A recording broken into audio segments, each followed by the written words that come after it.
Kotipalli railway station board అయితే ఇదండి.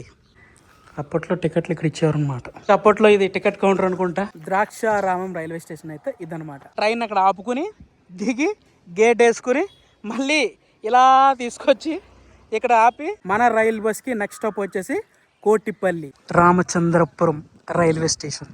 యాక్చువల్గా కడప రైల్వే స్టేషన్ ఆ పక్కన ఎక్కడో మూల ఉంటుందంట. ఇదే లైన్లో మళ్ళీ రైల్ బస్ని అయితే వేశారు. గుర్తుకొస్తున్నాయి హలో కాకినాడ. ప్రస్తుతానికైతే మనం కాకినాడ పోర్ట్ రైల్వే స్టేషన్ దగ్గర అయితే ఉన్నాం. ముందుగా గోదావరి జిల్లా ప్రజలకు నమస్తే. ఈరోజు మనం ప్రస్తుతానికి కాకినాడ పోర్ట్ రైల్వే స్టేషన్ దగ్గర అయితే ఉన్నామని చెప్పాను కదా. ఈరోజు మనం ఏ ట్రైన్ జర్నీ చేయట్లేదండి, ఎంతో చరిత్ర దాల్చిన ఒక ట్రైన్ గురించి అయితే మనం ఈరోజు మాట్లాడుకోబోతున్నాం, తెలుసుకోబోతున్నాం అనమాట. ఇప్పుడు మనం మాట్లాడుకోబోయే ట్రైను, ఇప్పుడు మనం చరిత్ర తెలుసుకోబోయే ట్రైను ఒకప్పుడు కాకినాడ నుండి కోటిపల్లి వరకు కూడా ప్రయాణించేది. మరేదో కాదండి, ట్రైన్ అనాలా, బస్ ట్రైన్ అనాలా, లేదా ముద్దుగా రైల్ బస్ అనాలా. మేమైతే దాదాపు 10 కిలోమీటర్ల లోపలికి వెళ్ళి అయితే వచ్చాం. అంటే కాకినాడ పోర్టు కోచ్ మెయింటెనెన్స్ మొత్తం తిరిగి వచ్చాం అనమాట. అటు సైడ్ ఇటు సైడ్ ఎక్కడ ఆచూకీ లేదు, రైల్ బస్ ఆచూకీ. అసలు ఎక్కడైనా తుప్పల్లో ఎక్కడైనా పెట్టారా అని మొత్తం చూసాం. ఎక్కడ కనబడలేదు. కానీ కనబడి ఉంటే మాత్రం వేరే లెవెల్లో ఉండేదండి. మేమైతే చాలా ట్రై చేసాం చూపించడానికి. ఒకప్పటి ఈ కాకినాడ కోటిపల్లి రైల్ బస్ అనేది అప్పటిలో కాకినాడ టౌన్ నుంచి అయితే స్టార్ట్ అయ్యేదండి.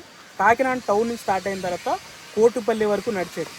ఇప్పుడు 2026లో ఆ రైలు బస్ నడిచే రూటు, రైల్వే స్టేషన్లు ఎలా ఉన్నాయి ఏంటి అనేది మనం డీటెయిల్గా చూద్దాం అనమాట. నేను మా భీమవరం కిట్టయ్య గారు ఈరోజు రైల్ బస్ గురించి చరిత్ర అయితే తెలుసుకోబోతున్నాం, వివరించబోతున్నాం.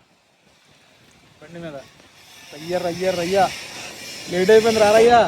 అట్ ప్రజెంట్ మనమైతే కరప అనే ఊర్లో ఉన్నామండి. మనమైతే కాకినాడ పోర్ట్ నుంచి స్టార్ట్ అయిన తర్వాత రైల్ బస్సు కాకినాడ పోర్ట్ నుండి కోవాడ నుండి అర్తకట్ల తర్వాత కరప అయితే వస్తుంది అనమాట. మీరు ఇక్కడ చూస్తున్నారు కదా, అంతా కూడా రైల్వే గేట్ మొత్తం ఎలా నిర్మానుష్యంగా తయారైపోయింది చూడండి. రైల్వే గేట్ ఇది రైల్వే గేట్ కదా. ఇక్కడైతే పాయింట్ మ్యాన్ అయితే ఉండేవారు ఒకప్పుడు. అక్కడ చూడండి కరప అని రాసి ఉంది, కనబడిందా? కరప. సో ఇదంతా కూడా రైల్వే లైన్. మన రైల్ బస్ వచ్చేసి కాకినాడ టౌన్ నుంచి మొదలయ్యి కోవాడ అర్తగట్ల మీద కరప వచ్చేది. కరప రైల్వే స్టేషన్ వచ్చి అటుపక్క ఉంటుంది అన్నమాట. సో రైట్ నో మీరు ఏదో చూస్తున్నారు కదా, ఇదే main railway line. So rail bus అయితే ఇలా వచ్చేదన్నమాట. ఇలా వచ్చి ఇలా వెళ్ళేది. ఇలా మీరు చూసుకోవచ్చు ఈ రైల్వే ట్రాక్ అంతా కూడా ఎంతగా పాడైపోయిందో, మొత్తం తుప్పలు మొలిచేసి. కానీ మీరు చూస్తున్నారు కదా, ఈ రైల్వే ట్రాక్ అంతా కూడా 2000 సంవత్సరంలో వేసారండి ఈ రైల్వే ట్రాక్. ఈ రైల్వే ట్రాక్ గురించి చాలా గొప్ప చరిత్ర అయితే ఉందండి. 1928లో బ్రిటిష్ వాళ్ళైతే సేమ్ ఇదే లైన్లో ఒక రైల్వే ట్రాక్ అయితే వేశారు. ఆ తర్వాత బ్రిటిష్ వాళ్ళకి 2వ ప్రపంచ యుద్ధంలో కొంచెం ఐరన్ కావాల్సి వచ్చి ఇక్కడ ఉన్న ట్రాక్ అంతా తీసుకుపోయారనమాట. తీసుకుపోయి ఎక్కడో వేరే పక్కన వేసుకున్నారనమాట. సో మళ్ళీ ఏంటి అంటే జిఎంసి బాల యోగి గారు అప్పటి 2000 సంవత్సరంలో స్పీకర్ అనమాట. ఆయన కాకినాడ నుంచి నరసాపురం వరకు వయా కాకినాడ కోటిపల్లి నరసాపురం వరకు మీదుగా కూడా ఒక రైల్వే లైన్ ఉండాలి, వెయ్యాలి అని చెప్పి మళ్ళీ పునఃప్రారంభం అయితే చేశారనమాట ఈ రైల్వే లైన్. యాక్చువల్గా కరప రైల్వే స్టేషన్ ఆ పక్కన ఎక్కడో మూల ఉంటుందంట చెప్పారు ఇక్కడ లోకలైట్స్.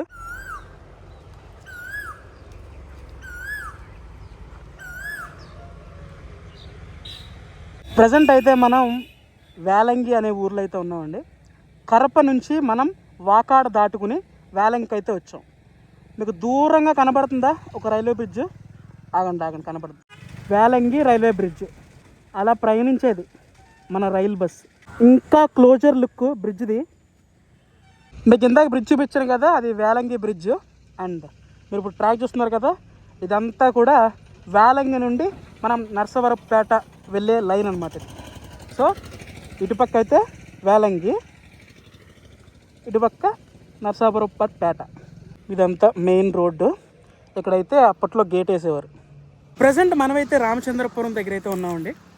స్టార్టింగ్ మన rail bus Kakinada town start అయిన తర్వాత కోవాడ, అర్ధగట్ల, కరప, కూడూరు, వెల్లంగి, నరసాపురం వారి పేట దాటుకుని రామచంద్రపురం అయితే వచ్చేది. సో మీరు నా బ్యాక్ సైడ్ చూస్తున్నారు కదా, ఇదంతా కూడా రైల్వే లైను.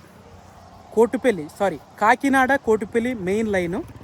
అందులో మెయిన్ ఈ రైలు బస్కి 2 మేజర్ రైల్వే స్టేషన్స్ అయితే ఉండేయండి. అందులో మొదటిది రామచంద్రపురం, దాని తర్వాత ద్రాక్షారామం.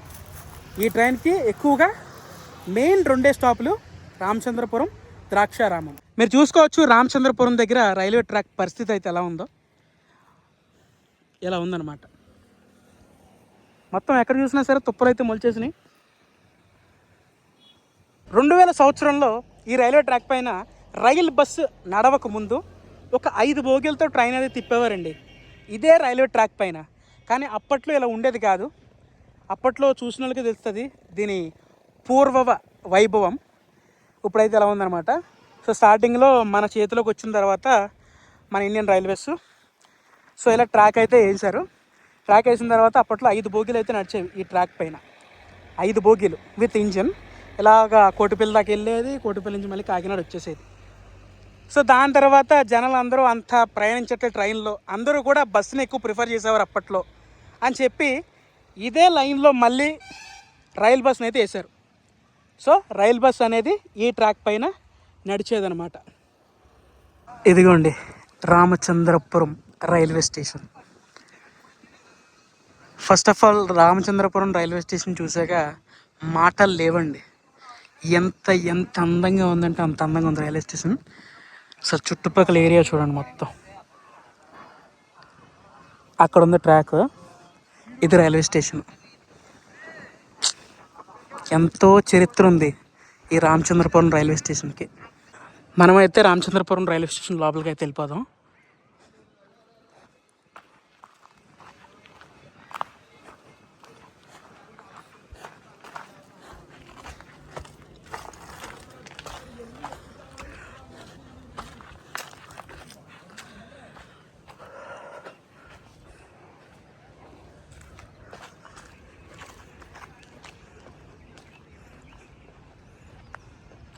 నిజంగా చెప్పాలంటే Ramachandrapuram railway station platform number 1లో ఉన్నాను.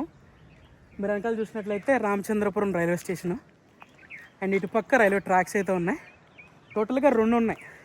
సో ఈ లైన్ అంతా కూడా సింగిల్ లైన్. దాదాపుగా ఈ రైలు బస్ అనేది కాకినాడ టౌన్ నుండి 2000 సంవత్సరం ఈ రైల్వే ట్రాక్ వేసిన తర్వాత 2004 సంవత్సరం స్టార్ట్ అయ్యి 2004 నుండి 2019, 2020లో ఆగిపోయిందనమాట. సో ఎందుకు ఆగింది అని మీరు నన్ను అడగచ్చు. ఎందుకంటే దేశాన్నే ఊపేసిన ఒక మహమ్మారి వల్ల ఆ రైలు బస్సు ఆగిపోయింది, మొత్తం జీవన విధానమే మారిపోయింది అనమాట. సో అప్పటి నుంచి 2020, 2019, 2020 ఆ సంవత్సరం నుంచి ఇలా పాడుపడిపోయిన రైల్వే స్టేషన్లు, ఇలా పాడుపడిపోయిన రైల్వే ట్రాక్లు ఇలాగే ఉంది. నిజానికి రైలు బస్సు కాకినాడ టౌన్ నుండి మొదలయ్యి కోటిపల్లి వరకు, కోటిపల్లి నుండి కాకినాడ వరకు కూడా వారంలో కేవలం 6 రోజుల మట్టుకే తిరిగేదండి. సోమవారం, బుధవారం, లక్షవారం, శుక్రవారం, శనివారం, ఆదివారం, ఒక్క మంగళవారం తప్ప మిగతా రోజులు అన్ని రోజులు కూడా తిరిగేదన్నమాట రైలు బస్సు. ఇదే ట్రాక్లో ఇలా వచ్చేది, అలా వెళ్ళేది, మళ్ళీ అటు నుంచి ఒకటి ఇలా వచ్చేసి అలా వెళ్ళిపోయేదన్నమాట. రామచంద్రపురం రైల్వే స్టేషన్ చూసారు కదా. మన నెక్స్ట్ స్టాప్ వచ్చేసి ద్రాక్షారామం. మనమైతే on the way to Draksharamam కదా. ఇప్పుడైతే రామచంద్రపురం ఊరు చూసుకుని, రామచంద్రపురం రైల్వే స్టేషన్ చూసుకుని మనం ఇలా మన రైలు బస్ అయితే ఇలా వస్తుంది అనమాట ద్రాక్షారామంకి. ఇలా ద్రాక్షారామం వెళ్తుంది. సో ఈ మెయిన్ ఏరియాలో, ఇప్పుడు మనం ఉన్న ఏరియాలో the famous railway gate junction అనొచ్చు. సో మీరు ప్లేస్ చూస్తున్నారు కదా, ఇదంతా కూడా చాలా ఫేమస్ అయిన ఏరియా అనమాట ఈ మెయిన్ జంక్షన్. ఒక్కొక్కసారి మనకి రైలు బస్సు వచ్చినప్పుడు మన పాయింట్ మ్యాన్ వారు లేకపోతే ట్రైన్లోనే ఒక పాయింట్ మ్యాన్ ఉండేవారు అప్పట్లో. ఆయన దిగి చైన్ ఉంటే చైన్ అడ్డెట్టి, ఇలాగా ఇదంతా చైన్ అడ్డెట్టి మన రైలు బస్సులు పంపించి అప్పుడు మీద ట్రాఫిక్ అనేది వదిలేవారు. లేదు అంటే ఒక్కొక్కసారి పాయింట్ మ్యాన్లు మన రైలు బస్సులో రాలేనప్పుడు, అసలు ఈ ఆఫీస్లో పాయింట్ మ్యాన్లే లేనప్పుడు మన రైలు బస్సు డ్రైవర్ గారు ఉండేవారు చూసారా, ఆయనే ట్రైన్ అక్కడ ఆపుకుని దిగి గేట్ వేసుకుని మళ్ళీ ఇలా తీసుకొచ్చి ఇక్కడ ఆపి ఆ గేట్ అయితే తీసేవారు అనమాట. సో చాలా చరిత్ర అయితే ఉందండి రైలు బస్కి. సో ఇప్పుడు చెప్తున్నాను కదా, ఇదైతే మెయిన్ పాయింట్ ఉందో, మన నిలబడిన పాయింట్, మీరు చూస్తున్న పాయింట్, ఇది చాలా ఫేమస్ అనమాట. ఎప్పుడో పాత వీడియో ఒకటి ఉండేది, ఎవరో ఒక ఆయన అక్కడి నుంచుని రైలు బస్సు వెళ్తుండగా ఒక వీడియో తీశారు, అది ఇప్పటికీ యూట్యూబ్లో ఉంది. ఇదిగోండి, అప్పుడు గేట్ చూస్తున్నారు కదా, ఆ గేట్ ఎలా అయిపోయిందో, తుప్పట్టిపోయి వంగిపోయి. ప్రజెంట్ మనమైతే ప్రముఖ పుణ్యక్షేత్రాల్లో, ప్రముఖ శివక్షేత్రాల్లో ఒకటైన చాలా ఫేమస్ అయిన ద్రాక్షారామం అనే ఊర్లో అయితే ఉన్నామండి. సో ద్రాక్షారామం రైల్వే స్టేషన్ అయితే ఇదనమాట. ద్రాక్షారామ, హరహర మహాదేవ శంభో శంకర. రామచంద్రపురం రైల్వే స్టేషన్ చూశాక మన రైలు బస్ వచ్చి ఆగేది డైరెక్ట్ ద్రాక్షారామంలో అండి. సో చూస్తున్నారు కదా రైల్వే స్టేషన్ అయితే పరిస్థితి అయితే ఇది. మనమైతే ద్రాక్షారామం రైల్వే స్టేషన్ లోపలికైతే వెళ్దాం, అసలు ఎలా ఉంది ఏంటని. ఐ థింక్ అప్పట్లో ఇది టికెట్ కౌంటర్ అనుకుంటా. ఇది ఇదేంటి ప్లాట్ఫామ్ బెంచీలు ఎలా ఉంది చూసారా మొత్తం. సో మెయిన్ ప్లాట్ఫామ్ అయితే ఇది, మామూలుగా లేదు, చెత్త చెత్త చెత్త మొత్తం. సో ప్లాట్ఫామ్ ఇవి అయితే ఇది మన రైల్వే ట్రాక్, అటుపక్క అంతా కూడా పచ్చటి పంట. ముఖ్యంగా మన రైల్ బస్ గురించి చాలా చాలా చాలా గొప్ప మాట అయితే మాట్లాడుకోవాలండి. కాకినాడ టౌన్ నుండి కోటిపల్లి వరకు ఈ రైల్ బస్ అనేది చాలామంది ప్రయాణికులకి అయితే ఉపయోగపడేది అప్పట్లో. కానీ మహాశివరాత్రి ఏదైతే ఈ రైల్ బస్సు నడిచే సందర్భాల్లో మహాశివరాత్రి నాడు వచ్చే రోజులైతే ఉన్నాయో, ఆ రోజులు నిజంగా కోటిపల్లి నుండి కాకినాడకి వెళ్ళే వాళ్ళైనా, కాకినాడ నుండి కోటిపల్లి వచ్చే వాళ్ళైనా సరే చాలామంది ప్రయాణికులకి ఎంతో ఉపయోగపడేది. మహాశివరాత్రి అంటే శివయ్య రోజు. సో కాకినాడ వాళ్ళు ద్రాక్షారామంలో ఉన్న భీమేశ్వర స్వామిని దర్శించుకోవాలన్నా, కోటిపల్లిలో ఉన్న సోమేశ్వర స్వామివారిని దర్శించుకోవాలన్నా సరే రైల్ బస్ అనేది అప్పట్లో చాలామందికి ఉపయోగపడేది. అసలు ఎంతోమందికి చాలా ఉపయోగపడేది రైలు బస్సు ఈ రూట్లో. ఇలా వెళ్తే కోటిపల్లి అండి, ఇలా వెళ్తే రామచంద్రపురం, కాకినాడ. రైలు బస్సు సాధారణంగా మంగళవారం రోజు అయితే నడిచేది కాదు. 2015 ఆ సందర్భంలో, ప్రాంతంలో, ఆ ఇయర్లో మంగళవారం రోజు అయితే శివరాత్రి వచ్చింది. అప్పట్లో కాకినాడ నుండి రైలు బస్సు మంగళవారం రోజు అయితే తిప్పారు. ఆ రోజు దాదాపు 4 సర్వీసులు అయితే తిరిగినాయి అంట. అంటే నేను చేసిన రీసెర్చ్ ప్రకారం, నాకు వచ్చిన ఇన్ఫర్మేషన్ ప్రకారం కూడా మంగళవారం రోజు అయితే నడిచింది మహాశివరాత్రి రోజున. అప్పుడు రైలు బస్సులో ప్రయాణించిన ప్రయాణికులు ఎంత ఆనందంగా ఫీల్ అయ్యారో. ఎందుకంటే రైలు బస్సులో ప్రయాణిస్తే ఛార్జీ తక్కువ, హాయిగా కుటుంబంతో కలిసి వెళ్ళచ్చు. పైగా రైలు బస్సు అంటే అందరికీ కూడా సరదాగా ఉంటుంది కదా. ఈ లైన్లో మొత్తం పచ్చటి పొలాలు చూసుకుంటూ ఫ్యామిలీతో ఆనందంగా ఆ ద్రాక్షారామం స్వామివారి దర్శించుకోవచ్చు, లేదా కోటిపల్లిలో సోమేశ్వర స్వామివారి దర్శించుకుంటాకి వెళ్ళచ్చు. సో ఇలా నడిచేదన్నమాట రైలు బస్సు చరిత్ర గురించి మనం చెప్పుకోవాలంటే. అండ్ ద్రాక్షారామం స్టేషన్ కూడా వచ్చేసి అక్కడ రాసింది చూడండి, DSKA. ద్రాక్షారామం నుంచి మనకైతే సిగ్నల్ వచ్చేసింది. ద్రాక్షారామం తర్వాత మన రైలు బస్సు లాగేది గంగవరంలో అనమాట. అంటే ద్రాక్షారామం మధ్యలో కోటిపల్లి వెళ్ళే మధ్యలో, అంటే ద్రాక్షారామం నుంచి కోటిపల్లి వెళ్ళే మధ్యలో ఒక రైల్వే స్టాప్ అయితే ఉంది, అదే గంగవరం. నాకు తెలిసి మనం గంగవరం రైల్వే స్టేషన్ని చూడగలుగుతాం లేదో నాకైతే తెలియదు, కానీ డైరెక్ట్ మనం కోటిపల్లి అయితే వెళ్ళిపోదాం. సో మన ట్రైన్కి నెక్స్ట్ స్టాప్ వచ్చేసి కోటిపల్లి. మన ట్రైన్ కాదు, మన రైల్ బస్కి నెక్స్ట్ స్టాప్ వచ్చేసి కోటిపల్లి. గుర్తుకొస్తున్నాయి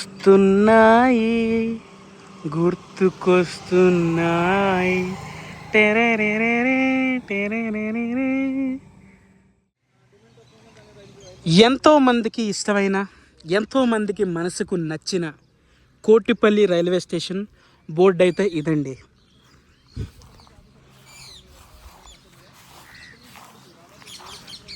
మనమైతే కాకినాడ నుంచి స్టార్ట్ అయ్యాం. కాకినాడ నుండి కోటిపల్లి వరకు అయితే వచ్చేసాం. మన ట్రైను అదేనండి, మన రైల్ బస్సు ఎండ్ అయ్యేది, మన జర్నీ ఎండ్ అయ్యేది కోటిపల్లిలోనే. టోటల్గా కాకినాడ నుండి కోటిపల్లి వరకు రైల్ బస్సు వచ్చేసి 45 కిలోమీటర్లు అయితే ట్రావెల్ చేసుకుని కోటిపల్లికి అయితే వచ్చేదన్నమాట. వారంలో 6 రోజులు. కాకినాడ నుండి కోటిపల్లి వరకు రైలు బస్సులో ప్రయాణం వచ్చేసి 2 గంటలు అయితే ఉండేదండి. మార్నింగ్ కాకినాడలో స్టార్ట్ అయ్యి 11 సమయానికి కోటిపల్లి వచ్చేసి, కోటిపల్లి నుండి మళ్ళీ కాకినాడ 2 సమయానికి అయితే వెళ్ళిపోయేది అనమాట రైలు బస్సు. మధ్యలో వెళ్ళే దారిలో కోటిపల్లిని స్టార్ట్ అయిన తర్వాత ప్రతి స్టేషన్లో ఆగాలని రూల్ లేదు మన రైలు బస్కి. ఎక్కడ పడితే అక్కడ ఆగొచ్చు. నార్మల్గా బస్సు పల్లె వెలుగు బస్సు మనం ఎలా అయితే ఎక్కుతాం, ఎలా చేపెడితే ఆగుతుంది బస్సు ఎక్కుతాం. సో అలాగే మన రైలు బస్సు కూడా అలా చేపెడితే ఆగుతుంది.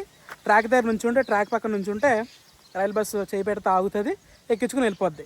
మరొక ఇంట్రెస్టింగ్ విషయం ఏంటంటే రైలు బస్సులో మనం టికెట్లు సాధారణంగా టికెట్స్ స్టేషన్లో తీసుకోవాలి ప్రతి ట్రైన్కి కూడా. కానీ రైలు బస్సు టికెట్లు వచ్చేసి ఎక్కడ తీసుకోవాలంటే రైలు బస్సులోనే ఇస్తారనమాట.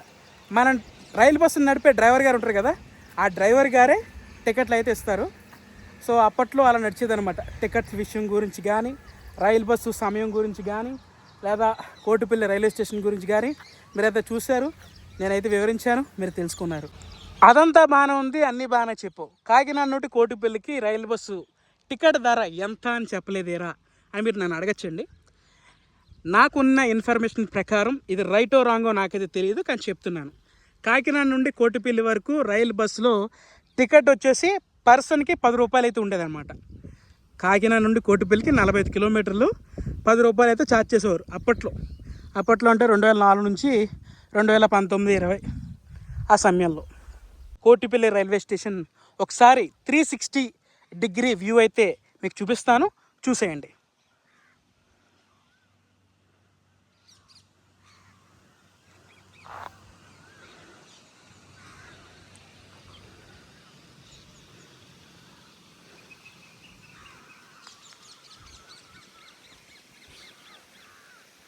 అంతా బాగానే ఉంది. రైలు బస్సు సమయానికి నడిచేది, సమయానికి వచ్చేది, చాలామంది ప్రయాణికులకు ఉపయోగపడేది. ఎందుకంటే అప్పట్లో ఏంటి ఇప్పుడు కూడా చాలామంది కొన్ని విధాలుగా ఆలోచిస్తారు. ఏంటంటే బస్సులో ప్రయాణిస్తే కుదుపులు గట్టా ఉంటాయి, సాఫీగా వెళ్ళాలంటే ట్రైన్నే ప్రిఫర్ చేయడం చాలా బెస్ట్ అని ఇప్పటికీ ఒకటేలాగా ఆలోచిస్తారు. అఫ్కోర్స్ నేను కూడా అలాగ ఆలోచిస్తాను.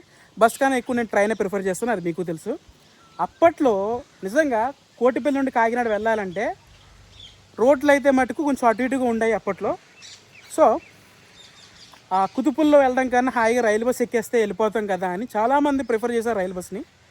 అంత అలా ఉపయోగపడే రైలు బస్సు ఎందుకు ఆగిపోయింది అని మీరు నన్ను అడిగితే, నాకు తెలిసినంత మేరకు అండి, starting up and down rail bus service వచ్చేసి 90 కిలోమీటర్లు అయితే నడిచేది. 90 కిలోమీటర్లు నడవడం బాగానే ఉంది. ఆ రైలు బస్సు డీజిల్తో రన్ అయ్యేది అనమాట. దాదాపు ఎన్నో లీటర్ డీజిల్, నాకు తెలిసి ఒక 45 లీటర్ల డీజిల్ ఎంతో అంట. అప్పట్లో డీజిల్ రేట్ వచ్చేసి 40 రూపాయలు నుండి 50 రూపాయలు అయితే ఉండేది. అంటే నేను నిన్న చూశాను అనమాట, 2015 ఆ సమయంలో డీజిల్ రేట్ ఎంత ఉండదు ఏంటని చూశాను. అదంతా చూసుకుంటే రైలు బస్సు అనేది నడిపినా సరే సరైన ఆదాయం లేక రైలు బస్సు నడపడం కూడా ఇంక మనం కరెక్ట్ కాదని చెప్పి రైలు బస్సుని అయితే ఈ లైన్ మీదకి అయితే ఆపేశారనమాట. అదొక కారణం. చెప్పాను కదా, మహమ్మారి 2019 ఆ సమయంలో వచ్చిన మహమ్మారి వల్ల దేశం మొత్తం ఊగిపోయిన వల్ల రైలు బస్సు అయితే ఆపేశారు. బట్ ఇప్పటికీ కూడా రైలు బస్సు ఈ ఏరియాలో నడిస్తే చాలామందికి అయితే ఉపయోగపడుద్ది, అది నేను చాలా గట్టిగా చెప్పగలను. మీరు ఇటుపక్క చూస్తున్నట్టయితే కోటిపల్లి రైల్వే స్టేషను మొత్తం ఇదంతా కూడా పాడైపోయింది. బట్ నాకు తెలిసి ఇప్పటికీ ఎవరో ఉంటున్నారని నాకు అనిపిస్తుంది. ఎందుకంటే అక్కడ క్లోత్స్ అయితే ఉన్నాయి, పైన సోలార్ కూడా ఉంది. ఎందుకంటే ఉండొచ్చు, ఎందుకంటే కోటిపల్లి నరసాపురం వర్క్ జరుగుతున్నాయి కదా, మేబీ ఉండే ఛాన్స్ అయితే ఉన్నాయి.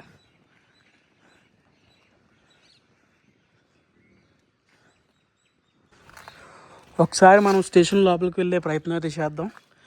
సో చూడొచ్చు, ఇక్కడైతే టాయిలెట్స్, బుకింగ్ కౌంటర్ అయితే ఉంది. అప్పట్లో టికెట్లు ఇక్కడ ఇచ్చేవారనమాట. చూసారా, బుకింగ్ కౌంటరు మొత్తం పాడైపోయాను. మళ్ళీ రెనోవేషన్ అయితే చేయాలి ఆఫ్టర్ కోటిపల్లి నరసాపురం లైన్ అయ్యాక చేస్తారు. ఈ రైల్వే ట్రాక్స్ మీరు చూడొచ్చు. మన ఇప్పుడు దాకా రైల్వే ట్రాక్స్ కింద ఈ ప్లేస్మెంట్లు అన్నీ కూడా ఐరన్ ఉండేవి. ఇక్కడ చూసారా, కాంక్రీట్ దిమ్మలు అయితే ఉన్నాయి. ఇక్కడ కూడా 2 ట్రాక్లు ఉన్నాయి. కాకినాడ నుండి కోటిపల్లి వరకు మన జర్నీ అయితే ఎండ్ అయిపోయింది. ఇప్పుడు చాలా latest topic, trending topic, Kotipalli Narasapuram line గురించి అయితే మనం మాట్లాడుకుందాం. కాకినాడ నుంచి కోటిపల్లి 45 కిలోమీటర్లు, కోటిపల్లి నుండి నరసాపురం 58 కిలోమీటర్లు. టోటల్గా 2 క్యాలిక్యులేట్ చేసుకుంటే 104 కిలోమీటర్లు. ఓకే, ఈ 104 కిలోమీటర్లు కూడా మనం 45 కిలోమీటర్ల లైన్ అయితే మీరు చూసారు ఇప్పుడు వరకు. అసలు దీని తర్వాత ఎంత వర్క్ ఫినిష్ అయ్యింది అనేది మనం కోటిపల్లి రైల్వే స్టేషన్ దాటుకుని కొంచెం ముందుకు వెళ్తే మనకు అర్థమవుద్ది అనమాట. ఆ చివరి చూస్తే మీకు అక్కడి నుంచి ఇంకేం ఉండదు, రైల్వే ట్రాక్ డెడ్ ఎండ్ అనమాట. త్వరలో నేనైతే రెడీగా ఉన్నాను. కాకినాడ నుంచి కోటిపల్లి, కోటిపల్లి నుంచి నరసాపురానికి ఎప్పుడెప్పుడు ట్రైన్ జర్నీ స్టార్ట్ అవుతుందా అని. ముందు ప్రాజెక్ట్ అనేది ఫినిష్ అయిపోతే ట్రైన్స్ అనేవి ఇక పరిగెడుతూ ఉంటాయి అనమాట. చూద్దాం మరి ఎన్ని సంవత్సరాలు పడుతుంది ఏంటో నాకు తెలియదు, కానీ వర్క్స్ అయితే చాలా ఫాస్ట్గానే జరుగుతున్నాయని నేనైతే విన్నాను అనమాట. So bye bye Kotipalli, see you soon. Kotipalli station outlook అయితే ఇలా ఉందండి. ఇది స్టేషన్ మెయిన్ ఎంట్రీ. అక్కడ దూరంగా కోటిపల్లి అని రాసింది పైన, కోటిపల్లి రైల్వే స్టేషన్. ఇదిగోండి ఫైనల్గా మన కోటిపల్లి నరసాపురం రైల్వే ప్రాజెక్టు. మీరు చూస్తున్నారు కదా, పిల్లర్స్ అన్నీ కూడా ఆ ప్రాజెక్ట్ సంబంధించిన బ్రిడ్జ్ ఇవి. సో ఓవరాల్గా మనం అయితే కవర్ చేసామండి. కాకినాడ నుంచి కోటిపల్లి వరకు కూడా మనం ఎక్కడి వరకు ఏంటి విషయం, అప్పటి నుంచి ఇప్పటికి ఎలా తయారైంది స్టేషన్లు, అసలు ఎలా నడిచేది, ఏ స్టేషన్లో ఆగేది అనేది మీరు పూర్తిగా తెలుసుకున్నారని కోరుకుంటున్నాను. మీకు కూడా పాత జ్ఞాపకాలు అనేవి నేను మళ్ళీ రీక్రియేట్ చేసే ఉంటాను. ఐ హోప్ ఈ వీడియో మీ అందరికీ నచ్చుతుందని ఆశిస్తున్నాను. ఈ వీడియో నచ్చి తప్పకుండా లైక్ చేయండి, అండ్ మీ ఫ్రెండ్స్ అండ్ ఫ్యామిలీకి కూడా తప్పనిసరిగా షేర్ చేయండి. ఎందుకంటే రైలు బస్సు అనేది ఎంతోమంది ప్రజలకి ఎమోషన్ అనమాట. సో మరొక వ్లాగ్లో కలుసుకుందాం. This is JSK signing off. జై హింద్ ఫ్రమ్ కోటిపల్లి.